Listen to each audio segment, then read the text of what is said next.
اعوذ باللہ من الشیطان الرجیم بسم اللہ الرحمن الرحیم۔ سب سے پہلے درود و سلام محمد و آل محمد پہ، اللہم صلی علی محمد و آل محمد۔ آج کی ویڈیو کا ہمارا ٹاپک بہت ہی اہم ہے، بہت ہی اہم ٹاپک ہے۔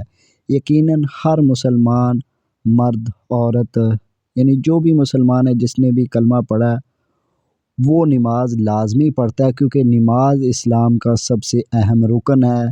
نماز کا سب سے پہلے آخرت میں سوال ہوگا، اور یہاں بھی مسلمان اور کافر کے درمیان جو فرق کرنے والی چیز ہے وہ نماز ہے۔ یعنی نماز اگر بندہ نہ پڑھے گا مسلمان بھی، تو وہ بھی کافروں میں شمار ہو جائے گا۔ یعنی ہمیں مسلمانوں میں اور جو کافروں میں فرق کرنے والی جو چیز ہے وہ ہے نماز۔ نماز مسلمان اور کافر میں فرق کرتی ہے۔ تو ہر بندہ نماز پڑھتا ہے، ہر عورت نماز پڑھتی ہے، اور سوال سبھی کا یہی ہوتا ہے کہ نماز میں حضوری حاصل ہو جائے، یعنی ایسی نماز پڑھی جائے جو اللہ تعالیٰ کے ہاں مقبول بارگاہ ہو جائے، یعنی ہماری نماز اللہ تعالیٰ کے ہاں مقبول ہو جائے۔ اب حدیثیں بھی ہم نے پڑھی ہوئی ہیں کہ ایسی نمازیں ہیں جو بندہ پڑھ کے مسجد سے باہر نہیں نکلتا تو فرشتے کپڑے میں لپیٹ کے وہ نماز اس کے منہ پہ مار دیتے ہیں، یعنی وہ نماز اس کے منہ پہ مار دی جاتی ہے۔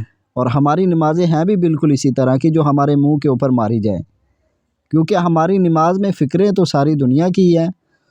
تو اب ہم بات کرتے ہیں کہ نماز میں حضوری کیسے حاصل ہو۔ تو سب سے پہلے تو لفظ جو حضوری ہے نا، اس کا مطلب ہم سمجھ لیتے ہیں کہ حضوری ہے کیا، نماز میں حضوری کس کو کہتے ہیں، کہ نماز میں حضوری والی نماز کون پڑھ سکتا ہے، حضوری کی تعریف کیا ہے۔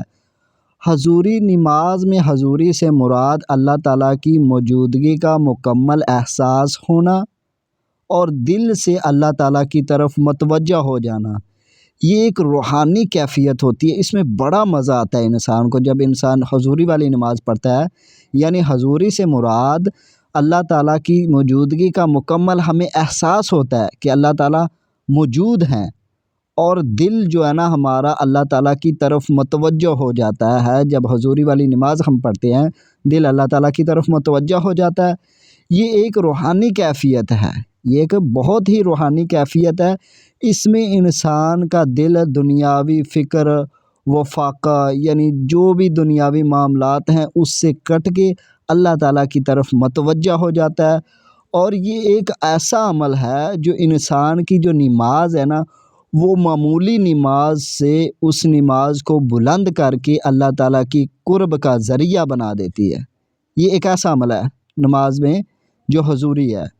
حضوری اللہ تعالیٰ کی موجودگی کا مکمل پتہ دیتی ہے ہمیں کہ اللہ تعالیٰ موجود ہیں، اللہ تعالیٰ کے احساس ہوتا ہے ہمیں حضوری میں۔ یعنی حضوری میں انسان حضوری والی نماز میں اللہ تعالیٰ کے ساتھ جڑ جاتا ہے، اور عبادت کی اصل جو ہوتی ہے نا، عبادت کی روح ہوتی ہے، اس روح کے ساتھ وہ عبادت کرتا ہے، اس روح کے ساتھ وہ نماز پڑھتا ہے۔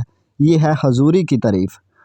اب سلسلہ نقش بندیہ کے بہت بڑے بزرگ، بڑے پائے کے بزرگ گزرے ہیں، حضرت بہاؤالدین نقش بند علیہ رحمۃ اللہ تعالی علیہ۔ ان سے کسی نے سوال کیا کہ حضور، ہمیں نماز میں حضوری حاصل نہیں ہوتی، ہم کیا کریں کہ جس سے ہمیں نماز میں حضوری حاصل ہو جائے۔ بڑے پائے کے بزرگ گزرے ہیں، اللہ تعالیٰ ان کے درجات بلند فرمائے۔ اولیاء اللہ کی وجہ سے ہی اب تک زمین قائم ہے، قائم و دائم ہے، اللہ تعالیٰ کے پیارے ہیں، ان کی وجہ سے ابھی تک معاملات چل رہے ہیں۔ تو ان سے سوال کیا کسی بڑے شیخ نے کہ حضرت نماز میں حضوری کیسے حاصل ہوتی ہے؟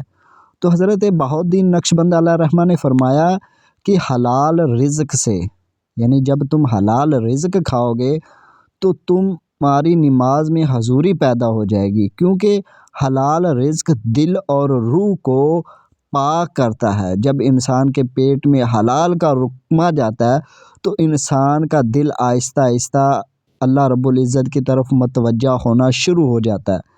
سب سے بڑی نماز کی جو حضوری کا لفظ ہے نا، وہ حلال کی پیشن گوئی کرتا ہے ہمیں کہ ہم حلال رزق کھائیں، تبھی ہماری نماز میں حضوری حاصل ہوگی۔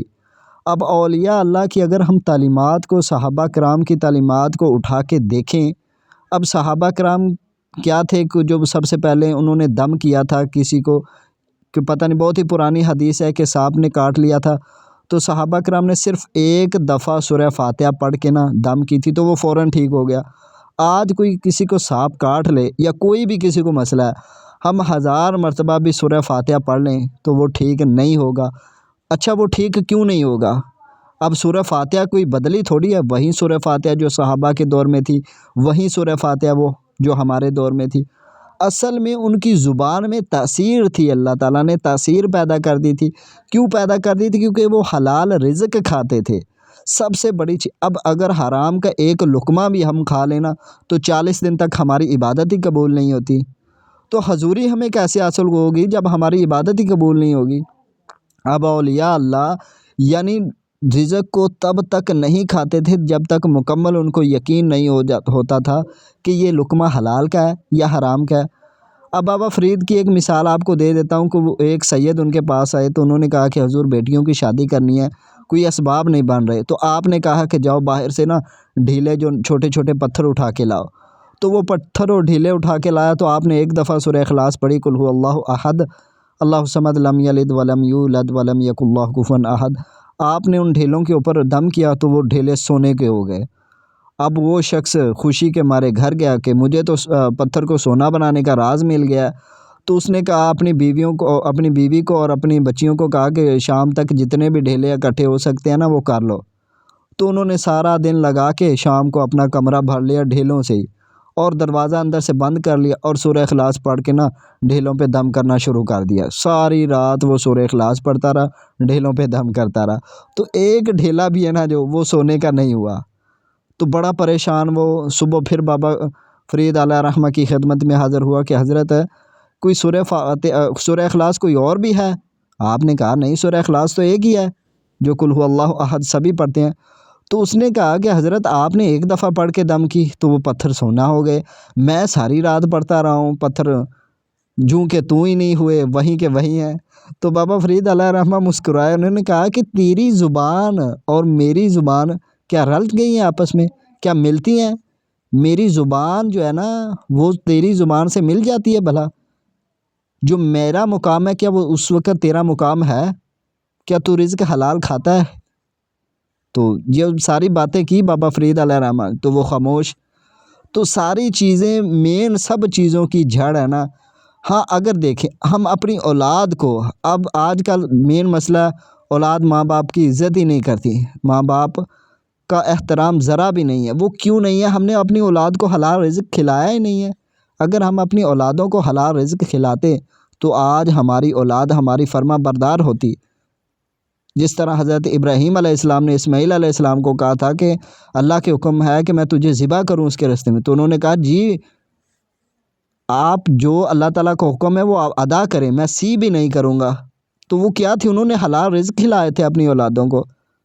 تو ہمارے تو حلال رزق کے ساتھ کوئی لینا دینا ہی نہیں ہے، تو پھر کہاں ہماری نماز میں ہم حضوری حاصل کر سکتے ہیں؟ اللہ تعالیٰ کے حضور دعا ہے کہ اللہ تعالیٰ ہمیں حلال رزق کمانے اور کھانے کی توفیق عنایت فرمائیں۔ ملتے ہیں کسی اور ویڈیو میں، تب تک کے لیے اللہ حافظ، فی امان اللہ، وآخر دعوانا الحمد للہ رب العالمین، بحق محمد و آل محمد۔